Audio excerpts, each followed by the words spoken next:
Car le monde est sur l'influence des ténèbres. La lumière n'a pas d'effet. Car le monde est sur les effets des ténèbres. Seul le feu peut les faire prendre conscience de qui nous sommes. Et je suis ce feu-là, que vous le voulez ou pas. Je vous ai dit quelque chose au début de cette année. Je vous ai dit, pratiquement dans tous les pays, là où il y a la peau blanche, ils vivront des manifestations. Des manifestations. Ils vivront dans le chaos. Mais allez, soyez informés. De Buenos Aires, en Argentine, de la France, à Paris, des États-Unis, à Washington, de Prague, à République tchèque, les manifestations sont devenues très denses, même en Chine.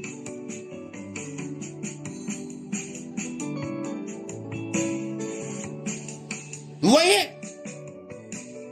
quand vous voyez par exemple les petits pays africains qui marchent comme la flambée de prix, non, c'est parce que les gouvernements veulent nous faire vivre ce que eux, la maître, les disent de faire vivre. S'il vous plaît, écoutez-moi bien. Ça, c'est le Nabi qui parle. Ne vous trompez pas. Ceux qui sont derrière le terrorisme vont utiliser les terroristes, nos propres frères, pour nous faire vivre encore dans la peur. Et le Burkina, les choses vont s'intensifier. Le Niger, les choses vont s'intensifier. Le Niger, la population sera un peu éveillée et avant la fin de l'année, ils vont prendre leurs responsabilités.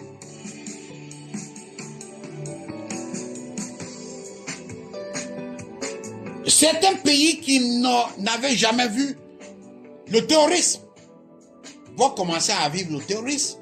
On ne sait pas là où c'est. C'est un pays d'Afrique centrale. Hein? L'Afrique de l'Est aussi. Mes frères, moi je vous le dis, réveillez-vous. Réveillez-vous. Même la Côte d'Ivoire, qui on sait,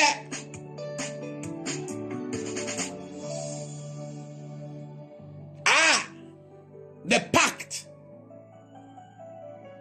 avec l'origine même de tout ça, va faire face au terrorisme.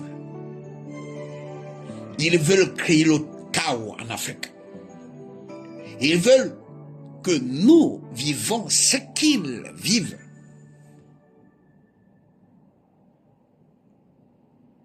Écoutez, ils veulent qu'on vive dans la peur. Pour cela,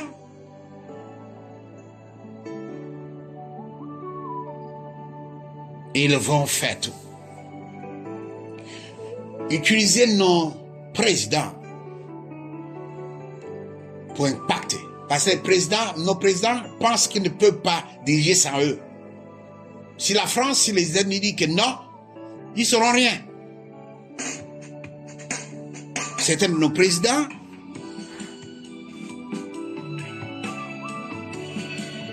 vous savez, quand je vous dis que la majorité des présidents qui nous dirigent aujourd'hui, même s'ils sont jeunes, ne pensent pas à leur ventre. Vous savez, il y a beaucoup d'amitiés entre le président gabonais et le président togolais. Mais vous savez que pour aller au Gabon, un Togolais doit prendre un visa. Pour un Gabonais, pour aller au Togo, il doit prendre un visa. Mais alors que ces deux présidents, ce sont des frères. Pourquoi ne pas avoir la libre circulation? C'est vous pour dire que ces gens ne pensent qu'à les vendre. À les vendre. Ne vous attendez pas qu'ils pourront prendre des décisions qui vont à l'encontre des deux peuples. Ou pour l'Afrique, ils pensent la seule chose qu'ils veulent, protéger les royaumes, les trônes. Ne vous attendez pas que les choses de bien peuvent venir. Des enfants dont les pères sont à l'origine du mal. Tout le mal que les pères ont fait va impacter sur les fils. Dans cette impasse en Afrique, impasse dans l'Afrique, je vous dis, le tourisme va prendre d'ampleur. Et dans certaines régions d'Afrique, les Blancs, je les cite, c'est pas racisme, je les cite, les Blancs vont faire tout pour que certains pays africains qui sont stables, comme le Ghana, vivent une crise, non pas alimentaire, mais énergétique. Le courant va être cher, l'eau va être chère. Ils veulent rendre ces pays-là instables. Ils vont faire tout que les pays comme le Burundi soient invivables. Donc, que les pays africains s'attendent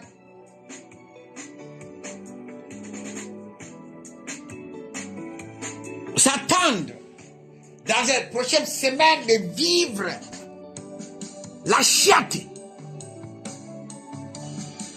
du kilomètre, du watt. L'eau sera chère parce que chez eux, actuellement, c'est difficile d'avoir l'eau, même pour se laver. Et ils veulent aussi qu'on vive ça. Alors qu'on n'a pas besoin de ça.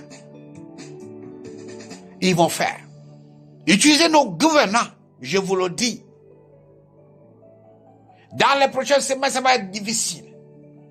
Le courant va être cher. L'eau va être chère. Croyez-vous que l'Afrique a besoin de blé? Quand on a le manioc, on a tous les féculents. On n'a pas besoin de ça. Mais plus tard, la crise du blé va nous toucher. On n'a pas besoin de ça, mais ça va nous toucher. Ça va nous toucher. Ça va nous toucher. La crise alimentaire va faire effondrer les économies. Vous savez, à cause du Covid, certains pays ont été résistants.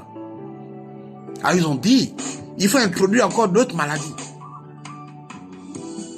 Vous savez, ils ont créé une machine. Cette machine a la capacité d'influencer sur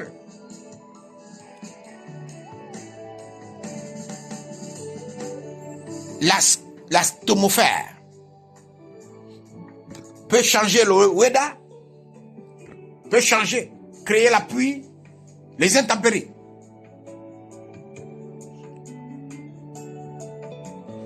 Mais quelque chose ils ne comprennent pas, ils ont mis cette machine-là vers l'Afrique, mais ça ne marche pas.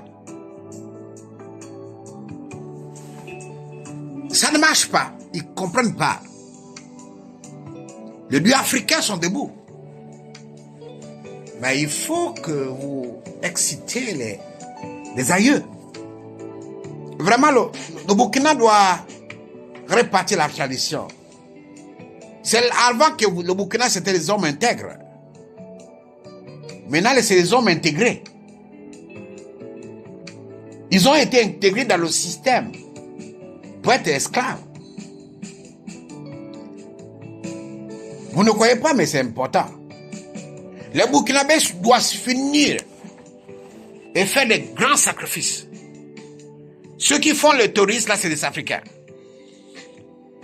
Et ces temps, eux sont sous la conduite de certains aïeux. Vous voyez, certains Togolais se sont levés pour faire des sacrifices. La semaine qui a suivi, j'ai dit aux gens que on va mettre en déroute certains terroristes au nord. La même semaine, les terroristes ont été en déroute au nord. Ils peuvent eux-mêmes témoigner. S'il vous plaît, c'est le monde spirituel qui gouverne notre monde là. Le mardi dernier, vous avez écouté le Tchafat. Vous avez vu?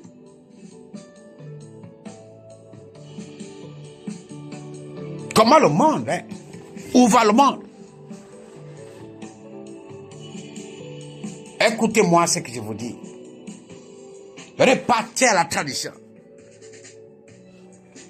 Le Burkina a besoin d'une réconciliation pas dirigée, pas orientée. Parce que je vois beaucoup. Les Burkinabés quitter leur pays au mois d'octobre-novembre. L'insécurité sera à l'apogée. C'est important que ce pays se réunisse et aille faire les sacrifices. Toutes les religions. Même si je ne suis pas d'accord, parce que ce qui se passe aujourd'hui au monde là, les chrétiens sont en partie responsables de ça. Ils deviennent cupides. Ils encouragent les corrompus. Puisque la majorité de ces prophètes-là, pasteurs-là, ils prient dans les églises. Ils n'ont pas le courage de dire à un président que ce que tu fais n'est pas bien. L'honneur. L'honneur. Alors, que voulez-vous? Ce que le Burkina va vivre, c'est normal. Vous avez rejeté la tradition. Soyez comme les Libériens qui ont compris les choses et sont en train de marcher dans revenir.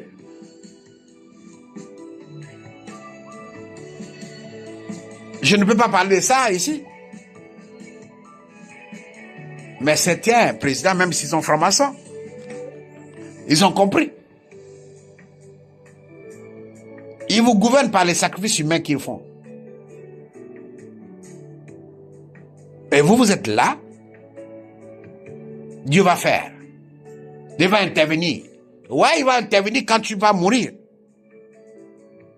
Pendant ce temps, ils utilisent vos enfants pour faire des sacrifices humains, des rituels sataniques,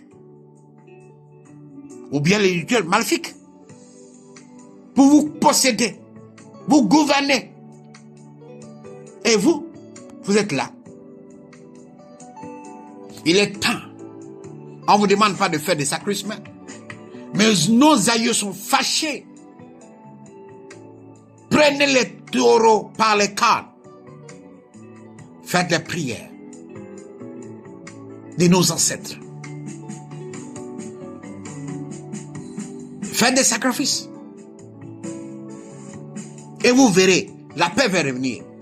Tant que les aïeux sont fâchés, ils resteront les enfants dans les mains de leurs ennemis.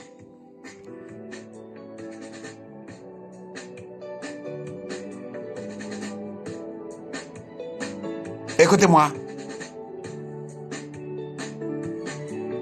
Les pays arabes que vous voyez là, ils seront exemptés de beaucoup de choses. Sauf l'Algérie, l'Égypte.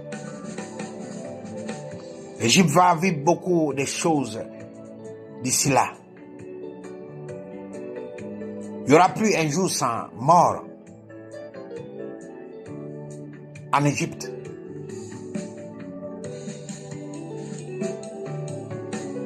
Et l'Israël va être touché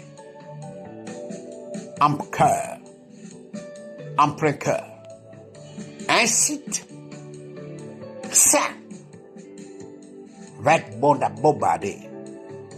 Un site saint va être bombardé en Israël.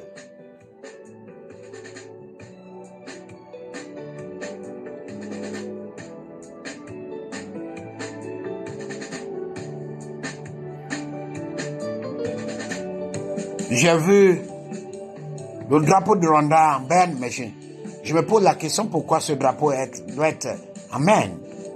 Puisque j'ai vu un cercueil couvert par le drapeau du Rwanda. Je me suis demandé pourquoi. Et je suis en prière pour savoir pourquoi. Mais on peut dire ce qu'on peut au président du Rwanda, mais il est comme le président de la Guinée. Ils ont transformé les pays.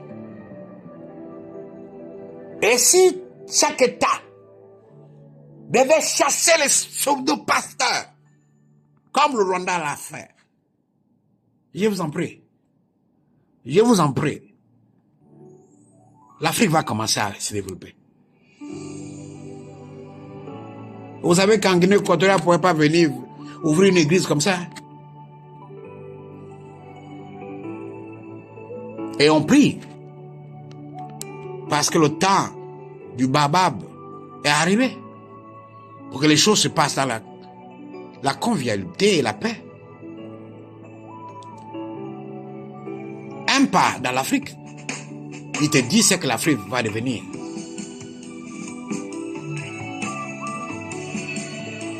Un petit pays africain est en train d'être grand. Un petit pays africain est en train d'être grand. Et écoutez ce que je vous dis. Bientôt l'ONU ne va plus exister. Vous croyez pas, hein? Je vous dis. J'attends comme quelque chose de... Une organisation puissante va être créée avec l'Inde, la Russie, la Chine et beaucoup de pays. Écoutez bien. Ils vont créer. Je vous dis, l'ONU va tomber. Ah, l'ONU va tomber.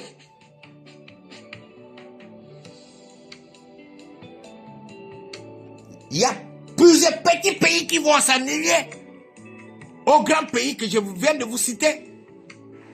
Ils seront puissants au point où l'ONU n'aura plus de force.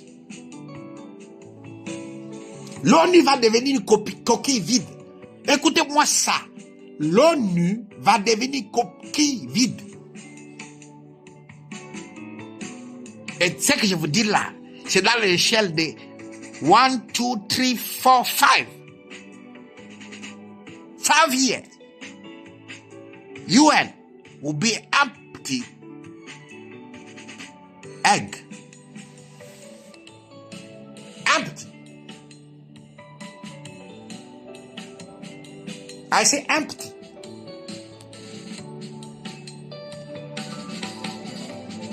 Vous savez, en voulant faire de ton enfant un rebelle, tu peux le rendre parfait et il sera maintenant meilleur, indépendant de toi.